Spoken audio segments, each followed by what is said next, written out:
ராசிபுரம் சுற்றுவட்டார பகுதிகளில் இருசக்கர வாகனங்களை ஓட்டி வந்த பள்ளி மாணவர்களின் வாகனங்களை பறிமுதல் செய்து காவல் நிலையத்தில் ஒப்படைக்கப்பட்டது. நாமக்கல் மாவட்டம் ராசிபுரம் சுற்றுவட்டார பகுதிகளில் உள்ள பள்ளிகளின் மாணவர்கள் உரிமம் பெற தகுதியில்லாத நிலையில் இருசக்கர வாகனங்கள் இயக்குவதாக புகார்கள் உள்ளது. மேலும் இளைஞர்கள் பலர் வாகனங்களில் அதிவேகமாகவும் 3-4 இருசக்கர வாகனங்களில் செல்வதும் நடந்து வருகிறது. சில தினங்களுக்கு முன் பரமத்திவேலூர் பகுதியில் 14 வயது சிறுவர்கள் 2 ஆம்னி வேன் ஒட்டிச் சென்று இயக்கிய நிலையில் விபத்து ஏற்பட்டு உயிரிழந்தனர். இதனையடுத்து மாவட்ட நிர்வாகத்தின் உத்தரவின் பேரில் வாகன சோதனை நடத்தப்பட்டது.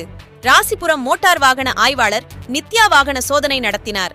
ராசிபுரம் பகுதியில் நடத்தப்பட்ட சோதனையில் பள்ளி மாணவர்கள் இயக்கிய இருசக்கர வாகனங்கள் பறிமுதல் செய்யப்பட்டு காவல் நிலையத்தில் ஒப்படைக்கப்பட்டது. இதனையடுத்து பெற்றோர்கள் வரவழைக்கப்பட்டு தலா 25,000 அபராதம் விதிக்கப்பட்டது.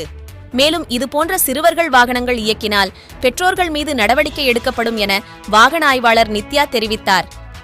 எங்களது செய்தியை அனைவருக்கும் ஷேர் செய்யுங்கள். மறக்காமல் சப்ஸ்கிரைப் செய்து கொள்ளுங்கள். உண்மை செய்திகள் உடனுக்குடன். வணக்கம் தலைமுறை.